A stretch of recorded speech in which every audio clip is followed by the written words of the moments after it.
kasih Tuhan, Kau Allah yang dahsyat luar biasa dalam kehidupan setiap kami.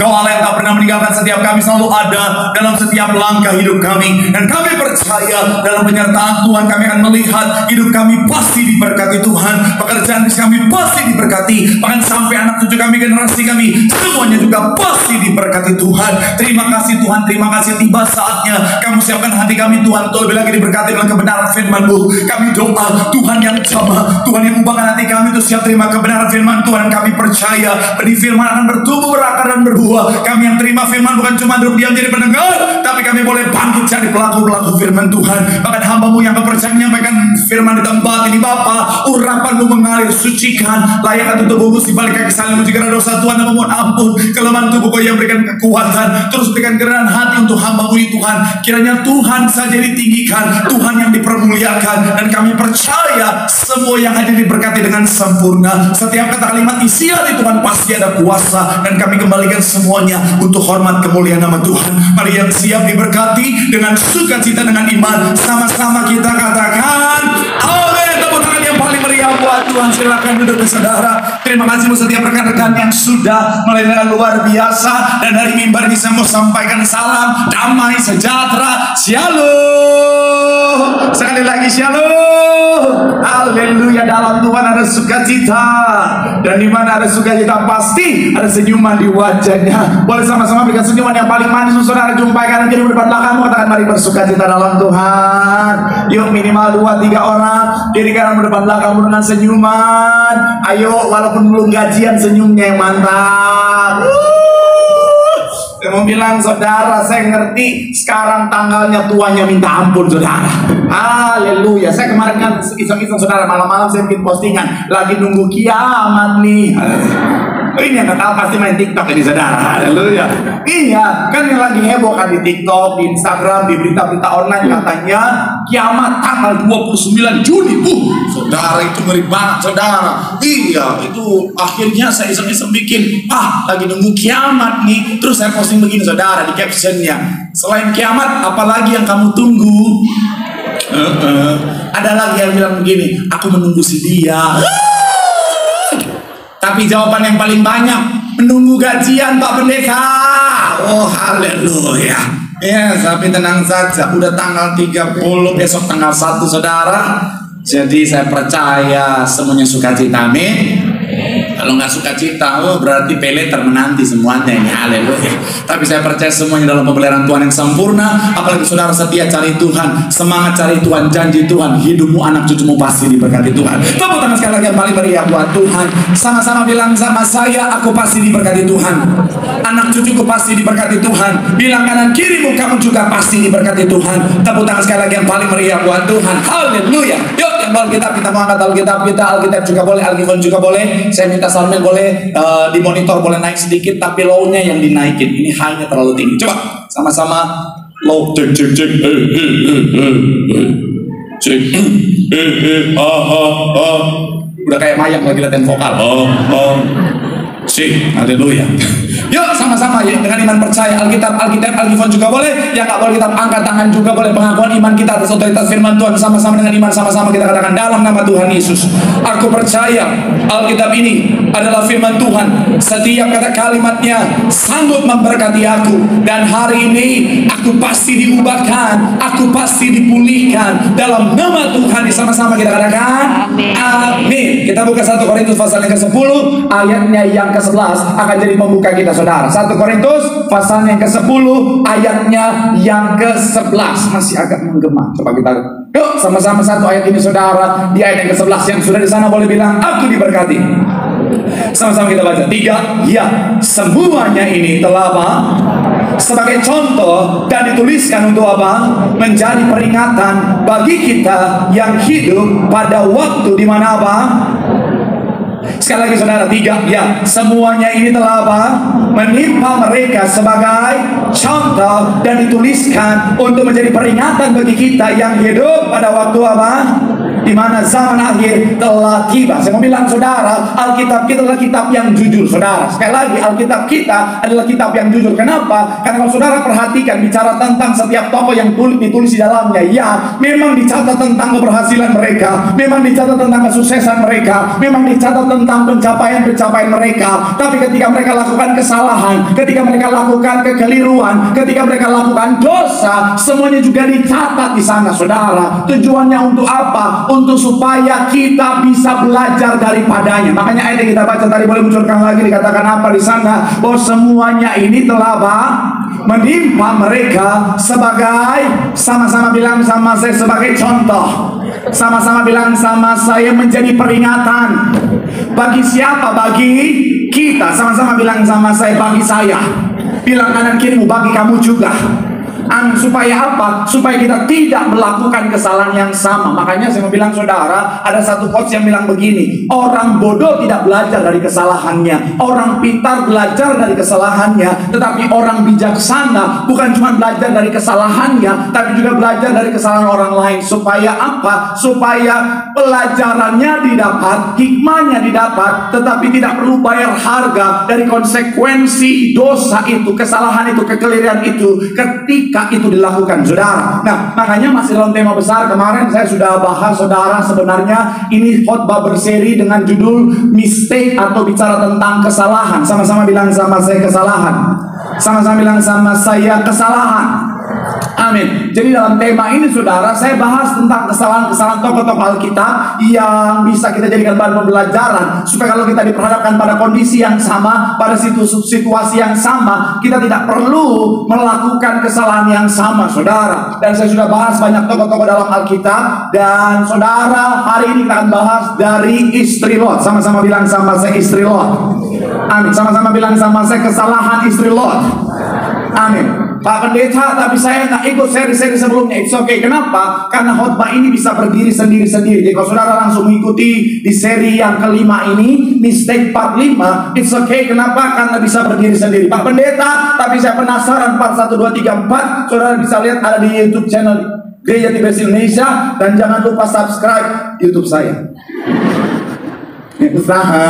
Saya mau bilang sekali lagi, saudara, kita akan belajar dari istri Lot. Kenapa? Karena begini, saudara. Yang pertama, karena ini yang Tuhan taruh di hati saya. Yang kedua, karena ketika saya pelajari, saudara, di dalam perjanjian lama dicatat tentang kisah Lot dan istrinya, dan dalam perjanjian baru Tuhan Yesus kembali menyampaikan tentang ingatlah akan istri Lot. Coba kita lihat dalam Lukas pasal yang ke-17 ayatnya yang ke-32. Lukas pasal yang ke-17 ayatnya yang ke-32. Sekali lagi di monitor, tambah dikit lagi logo.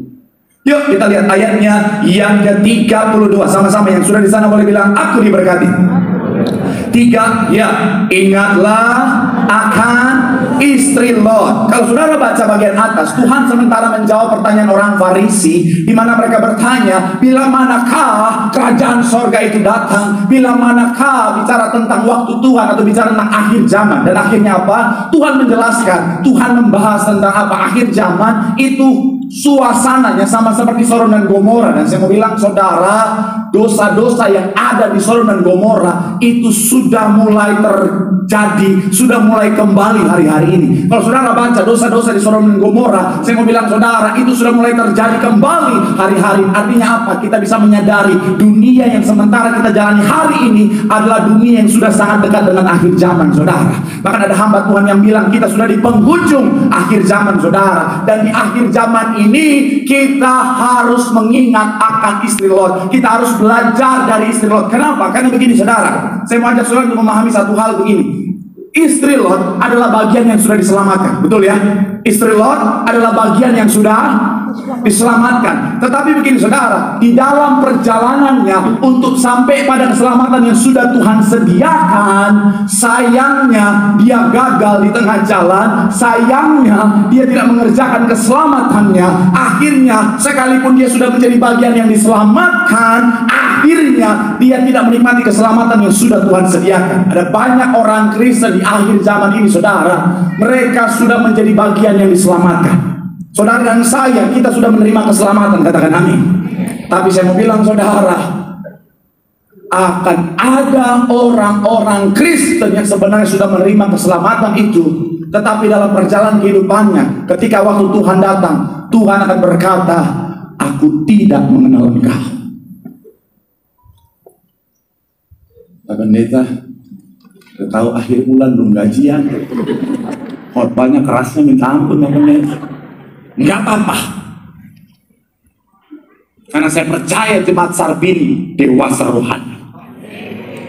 Amin. Ya. Tapi aminnya nggak ikhlas begitu, nggak apa-apa. Saya mau bilang sekali lagi, saudara, kita perlu bertumbuh secara rohani. Amin. Nah, yang begini yang diposting, saudara. Karena banyak orang komen. Apa nih pendeta khotbahnya cuma lucu aja, lucu.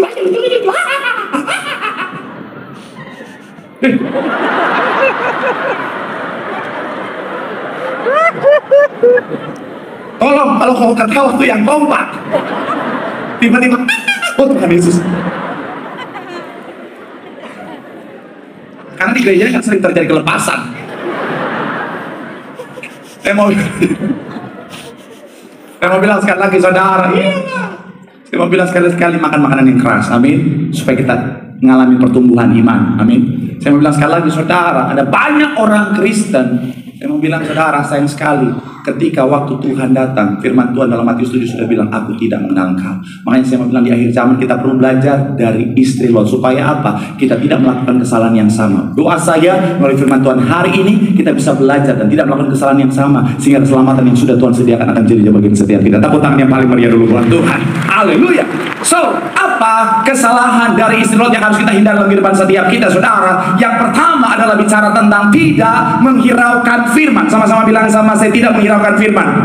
Sama-sama bilang sama saya, tidak menghiraukan firman. Coba kita lihat Kejadian pasal yang ke-19 ayat yang ke-17. Kejadian pasalnya yang ke-19, kita akan baca, saudara, ayatnya yang ke-17. Haleluya, terpuji nama Tuhan. Yuk yang sudah di sana, ayat yang ke-17 boleh bilang, aku diberkati.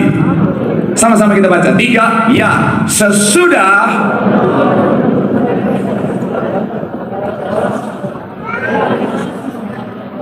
janganlah larilah ke pegunungan supaya.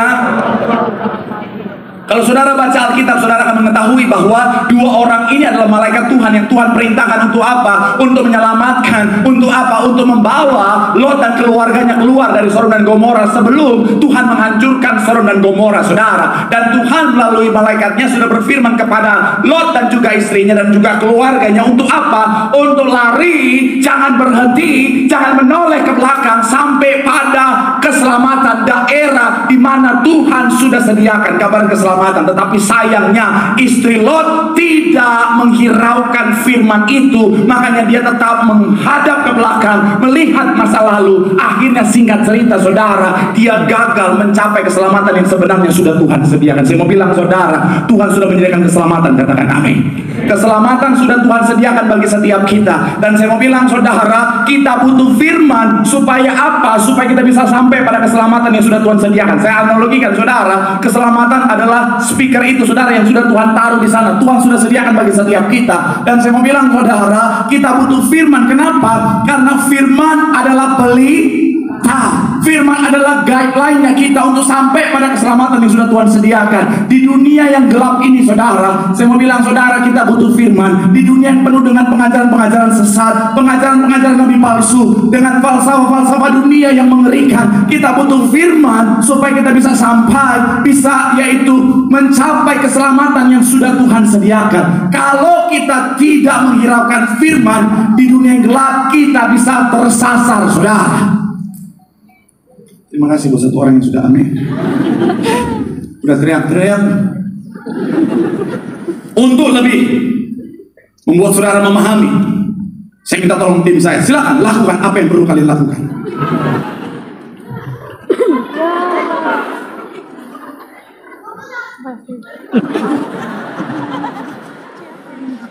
Malam kudus. Masih lama Pak Pendeta. Aku masih jomblo Pak Pendeta. Saya mau bilang, saudara, anggap ini gelap banget, saudara. Anggap ini gelap banget, saudara. Saya mau bilang, saudara, Tanpa firman, kita seperti berjalan di dalam kegelapan seperti ini.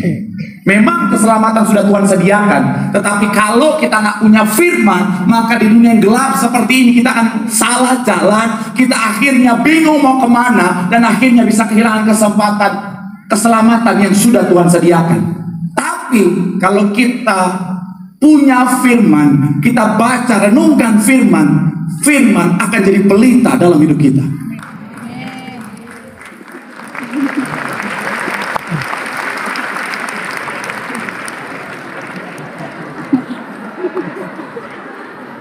Ini pendeta modal nih, Goban nih, di apa nih? Oke.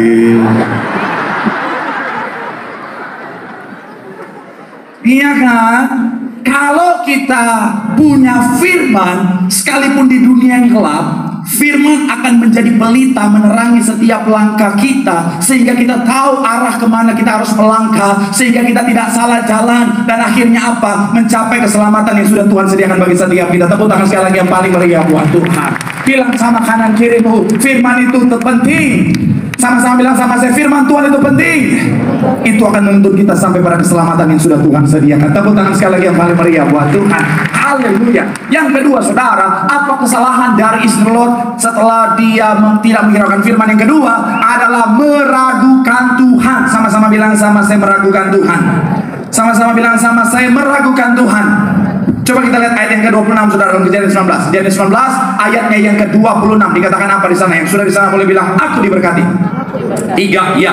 Tetapi menoleh ke belakang. Lalu sekali lagi, saudara, tetapi istri Lot yang berjalan mengikutinya menoleh ke belakang, lalu menjadi.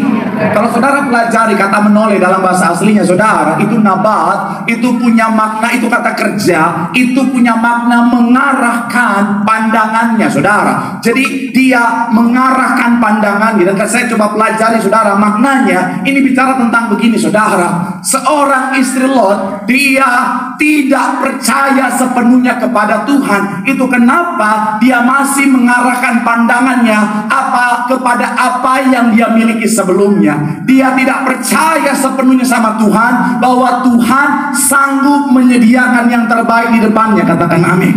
Ini kondisinya sama seperti bangsa Israel ketika mereka keluar dari Mesir. 2 minggu lalu kita sudah bahas, mereka tidak percaya sepenuhnya sama Tuhan, makanya pandangan mereka masih terus memandang Mesir. Setiap ada tantangan, setiap ada masalah, mereka selalu bilang apa? Oh, Mesir lebih baik kita kembali ke Mesir, dan seterusnya. Mereka nggak percaya sepenuhnya Tuhan sanggup sediakan yang jauh lebih baik. Istri Lot, memang dia ketika di dalam tempat tinggalnya di Sodom dan Gomora, dia sudah punya segalanya. Memang dia adalah orang yang menikmati segala apa yang sudah Tuhan anugerahkan. Karena Abraham dan Lot orang kaya. Kalau saudara baca, Abraham dan Lot diberkati dengan luar biasa secara materi. Makanya saking mereka diberkati, saking mereka kekayaannya luar biasa, mereka nggak bisa tinggal di satu daerah, mereka harus berpisah. Masih ingat kisahnya ya?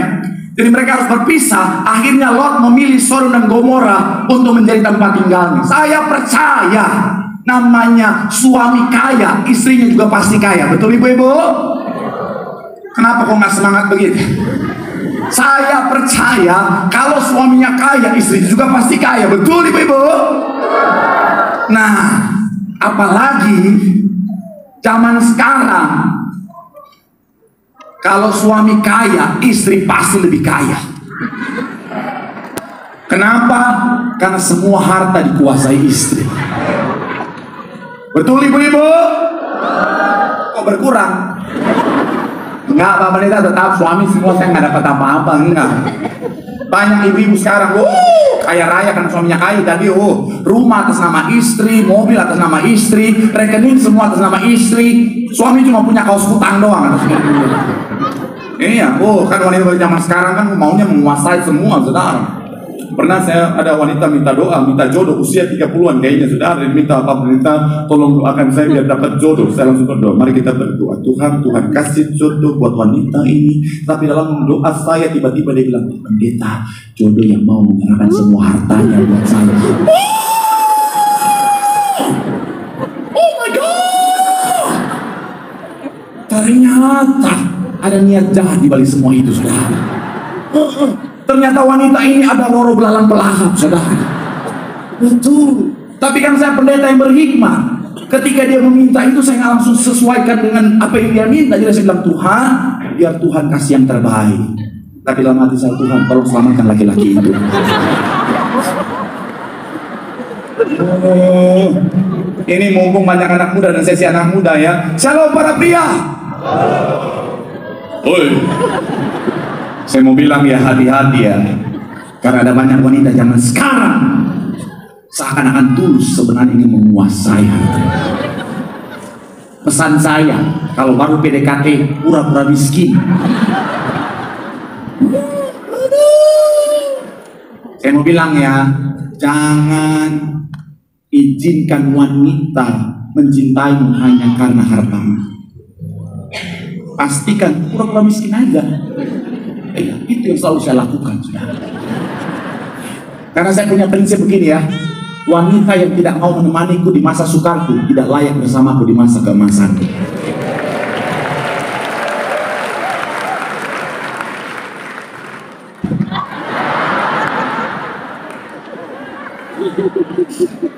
Itu betul. Wanita-wanita zaman sekarang mengerikan. Tapi saya mau bilang kepada para wanita, shalom para wanita. Jangan terkecoh juga.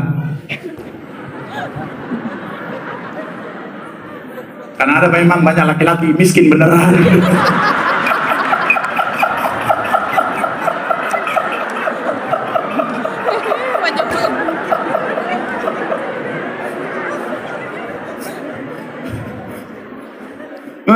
Apalagi kalau dia udah bilang, hanya kamu hartaku satu-satunya di dunia ini. Aduh, jangan kau malah bilang, cuy, jangan.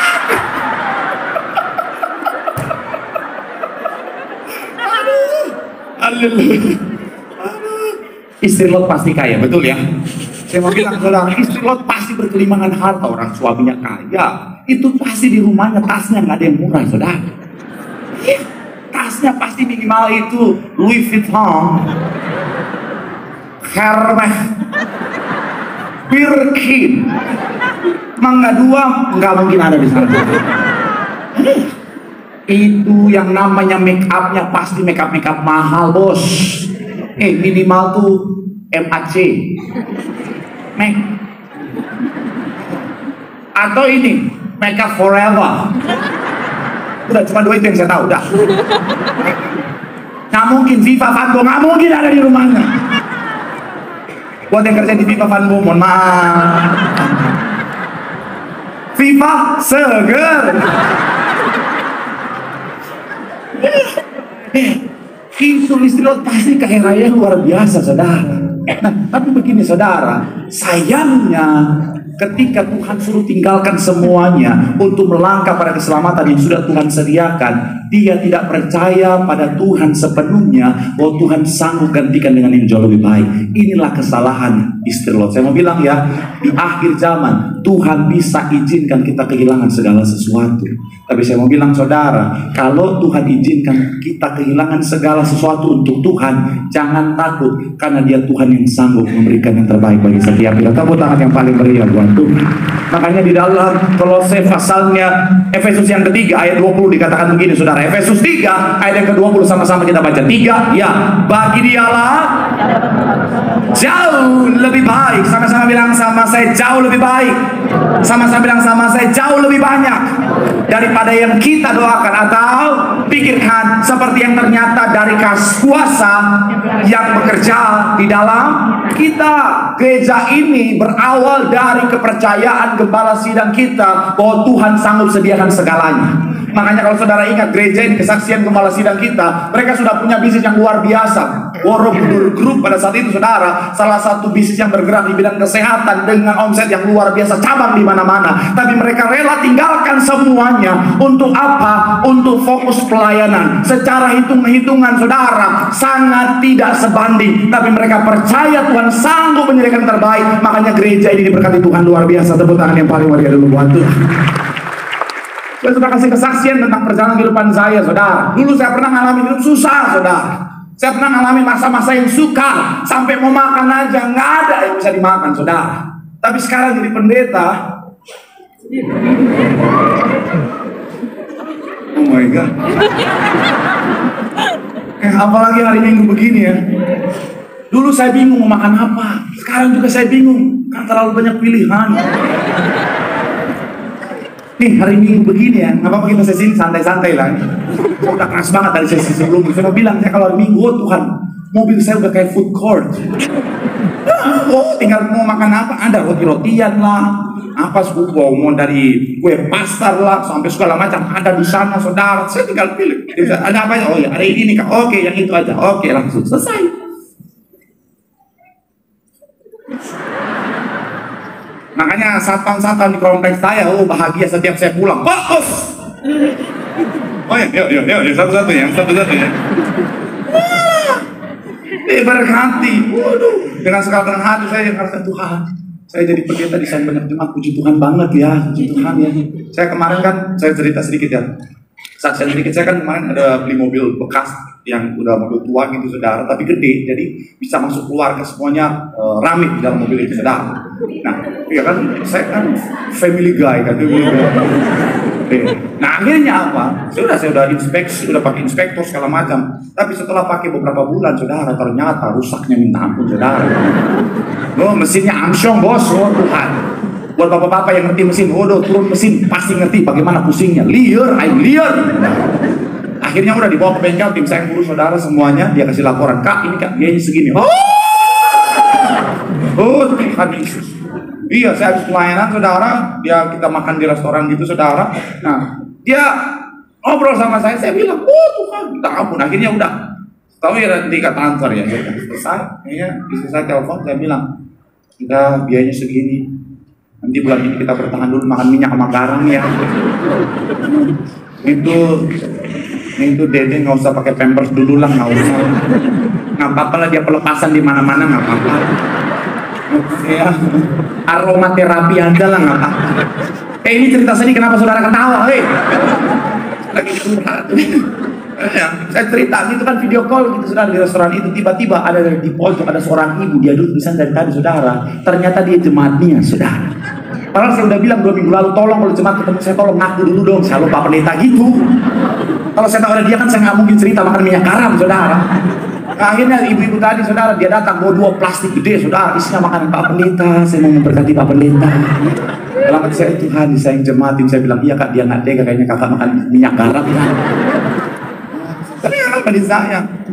Dulu saya sebelum jadi pendeta saudara, masih saya sempat kerja, itu salah satunya awal membangun usaha kerja karir saya saudara, kerja dalam dunia marketing. Itu kemana-mana naik motor saudara, dan saya paling takut ketemu polisi saudara. Kenapa? SIM nggak punya. Motor itu punya teman saya, pajaknya udah nggak dibayar bertahun-tahun saudara. Jadi setiap ketemu polisi, itu rasa berdosanya minta ampun saudara. Takutnya bukan main. Kalau ada razia di depan, rasa udah kayak penghakiman terakhir saudara. Oh Tuhan, berdekat, oh Tuhan.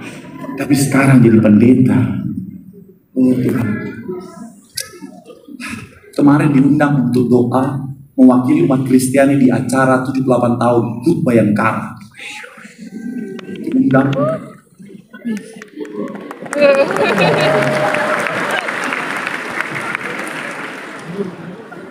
Itu di sana semua jenderal-jenderal bintang 1, 2, 3, 7 terpercaya ada di sana semua. Ketika nyampe itu semua jenderal. Saya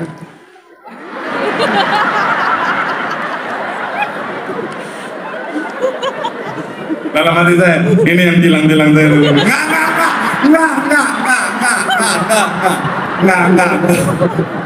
Dalam hati saya, siapakah aku ini? Aduh. Nanti Pak Kapolri lihat nyesel gue undang di pendeta nih. Apa ampun. Saya mau bilang saudara, saya ngerasa Tuhan tuh baiknya luar biasa ya. Ketika saya benar-benar melayani Tuhan, saya percaya Tuhan pasti menyediakan dan semuanya benar-benar Tuhan sediakan. Saya mau bilang saudara, jangan takut. Ketika Tuhan izinkan kita kehilangan segala sesuatu untuk Tuhan, percaya sepenuhnya dia Tuhan sanggup menggantikan dengan yang jauh lebih baik. Tepuk tangan yang paling meriah buat Tuhan. Bilang sama kanan kirimu, percaya sepenuhnya sama Tuhan. Di situ ada keselamatan. Tepuk tangan sekali lagi yang paling meriah buat Tuhan. Haleluya. Yang ketiga, Imam sudah siap-siap. Apa kesalahan dari istri Lot yang harus kita hindari dalam kehidupan setiap kita? Yang ketiga adalah istri Lot hatinya terikat pada keduniawian. Sama-sama bilang sama saya, hatinya terikat pada keduniawian. Masih dalam ayat yang sama, saudara, ayat yang ke-26. Sama-sama, Kejadian 19 ayat 26 yang sudah di sana boleh bilang, aku diberkati. 3, iya, tetapi menoleh ke belakang, lalu apa? Menjadi tiang garam. Kata menoleh bahasa aslinya, saudara, masih dalam kata nabat tadi, saudara. Ini punya makna mengamat-amati. Artinya apa? Kata mengamat-amati itu, saudara, artinya pandangannya itu terikat pada objek yang dia lihat. Jadi sekali lagi, saudara, mengamat-amati di sini punya makna matanya terikat pada objek yang dia lihat. Apa yang sementara dia lihat? Yang dia lihat adalah kekayaannya, yang dia lihat adalah kenyamanan hidupnya, dan yang dia lihat adalah apa? Segala yang dia miliki ketika di Sodom dan Gomora. Dan ternyata, saudara, ini bicara tentang apa? Hatinya terikat pada keduniawian, saudara. Saya mau bilang, saudara, apa yang Tuhan sudah anugerahkan buat Lot dan keluarganya di Sodom dan di Gomora itu baik. Maksudnya apa, Pak Pendeta? Berkat jasmani, kekayaan, segala kenyamanan di sana. Saya mau bilang, saudara, itu datangnya dari Tuhan dan itu baik. Selama semuanya itu tidak sampai masuk pada hatinya, saudara. Artinya begini, berkat Tuhan dalam hidup kita itu baik. Harta, kekayaan, jabatan, itu baik. Itu bagian dari berkat Tuhan. Selama semuanya itu cuma sampai di tangan kita. Jangan izinkan semuanya itu masuk sampai pada hati kita. Karena kalau sudah masuk sampai pada hati kita, akhirnya itu semuanya bisa mengikat hati kita. Makanya Tuhan menyinggung orang-orang yang mengizinkan harta, kekayaan, jabatan masuk sampai pada hatinya dengan berkata apa? Di mana hartamu berada, di situ hatimu berada. Saya mau bilang, saudara, yang ada di tanganmu tetaplah di tanganmu. Jangan izinkan masuk sampai hatimu. Yang Tuhan mau di hati kita hanya Tuhan saja, katakan amin. Karena kalau kau izinkan masuk dalam hatimu, itu yang bisa merubahmu jadi salah. Keduniawian itu sifatnya mengikat, saudara. Makanya hati-hati sebelum masuk pada mengikat, saudara. Kenapa yang namanya keduniawian bisa berbahaya sehingga kita bisa hilang dari keselamatan yang sudah Tuhan sediakan? Ada satu quotes dari seorang yang bernama Kevin DeYoung. Dia bilang begini, saudara, keduniawian adalah sesuatu yang menjadikan dosa tampak biasa dan kebaikan menjadi aneh. Sekali lagi, keduniawian adalah sesuatu yang menjadikan dosa tampak biasa dan kebaikan menjadi aneh. Makanya kalau orang-orang ada yang sudah dikuasai keduniawian, saudara, jadi dia sudah pernah dengar kalimat-kalimat seperti ini yang bilang begini, ya memang itu salah, ya memang itu dosa, tapi ya gimana, udah begitu sekali, ya udahlah, mau gimana lagi, ya itu memang salah, cuma kalau nggak tipu-tipu gimana bisa cuan. Ya itu memang salah, tapi kalau nggak, ya memang dunia udah begitu. Kalau nggak korupsi, bagaimana dapat duit? Kalau jujur-jujur, bagaimana bisa hidup? Ya memang itu salah, tapi ya kalau jaga kekudusan hari-hari ini nggak bisa bergaul dong. Keduniawian bisa membuat orang akhirnya melihat dosa sebagai satu hal yang biasa. Kemudian yang paling berbahaya dalam keduniawian itu tadi, sama-sama bilang sama saya, mengikat. Makanya sebelum saya tutup khotbah saya seperti biasa, saya sudah pernah bahas analogi ini, tetapi sengaja saya mau rindu untuk bahas lagi supaya saudara yang baru pertama kali hadir bisa punya pemahaman lebih, dan supaya tim saya nggak jadi tadi mereka diem aja, ngopi, ketawa-ketawa, pulang enak, nggak kerasa ya kak, nggak maju-maju lagi dong.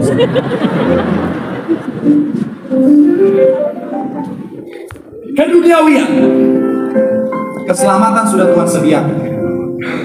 Tidak lagi mana tadi?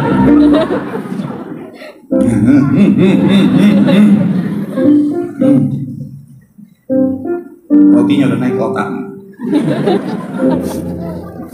Keduniawian selama cuma di tangan kita itu aman. Jadi kapan waktu Tuhan kita bisa dengan sangat mudah lepas dan menikmati keselamatan yang sudah Tuhan sediakan. Tapi saya ingin begini, ada banyak orang diizinkan keduniawian bukan cuma sampai di tangan, tapi masuk sampai dalam kehidupannya. Akhirnya apa? Yang tadinya awalnya sepertinya biasa saja, lama-kelamaan sabar. Kalau udah kepahitan kasih tahap ya.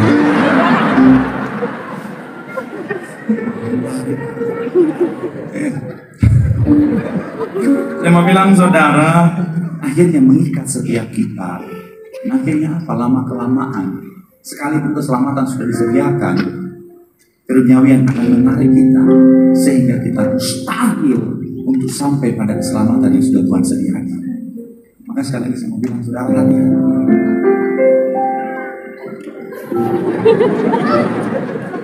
Kenapa? Emang saya udah kayak hewan kurban apa? Yang ngetawain pendeta dosa ya, dosa. Ya.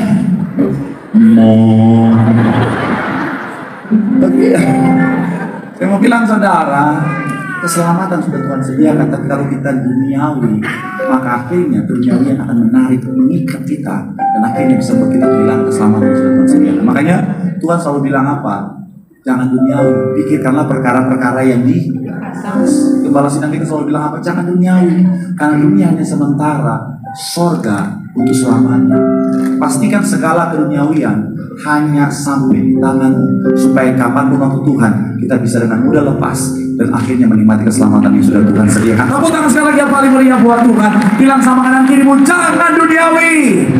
Tuhan sudah menyediakan keselamatan yang luar biasa. Sekali lagi tepuk tangan yang paling meriah buat Tuhan. Yang diberkati oleh Bapak, pegang tanganmu. Tepuk tangan sorak-sorai yang paling meriah buat Tuhan. Salib di depan, duniaku tinggal, ku tak ingat, salib di depan, duniaku tinggal, ku tak ingat, Mari sama-sama boleh berikan tepuk tangan sorak-sorai yang paling meriah, sambil kita boleh bangkit berdiri mengikut Yesus, Yesus, keputusan.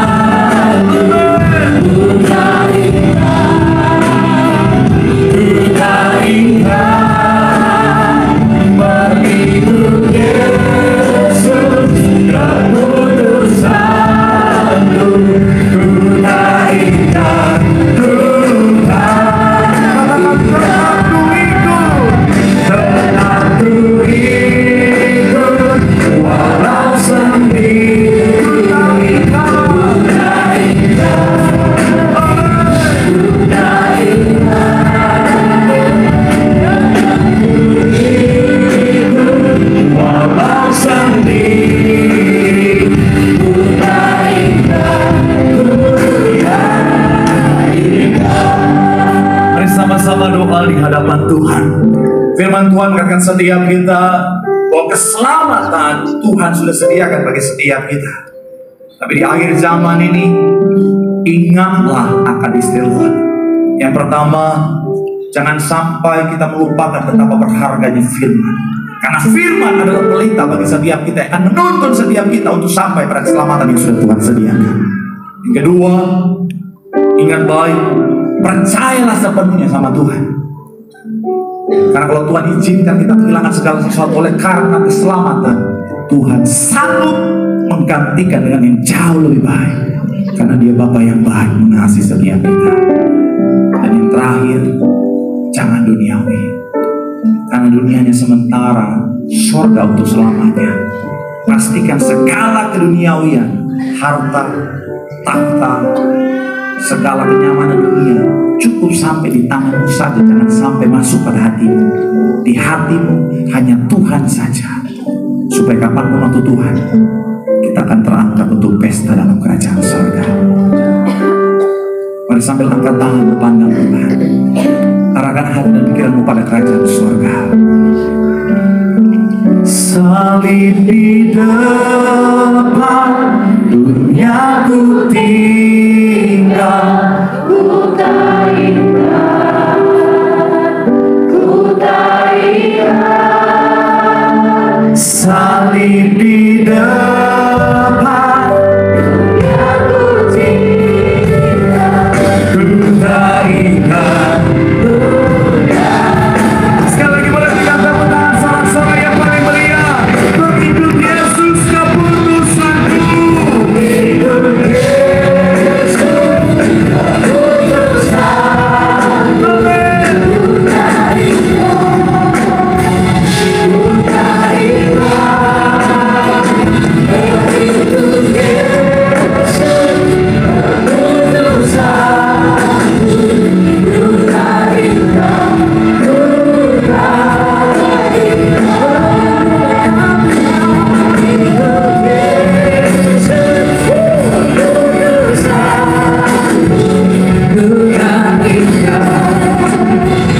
ku tak ingat.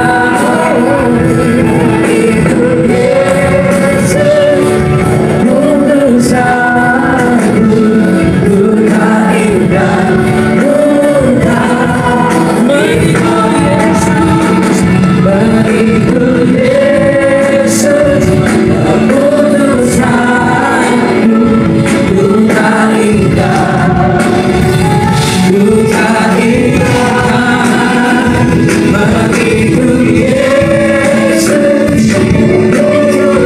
Ini keputusan kami Tuhan malam hari ini. Ku tak ingat.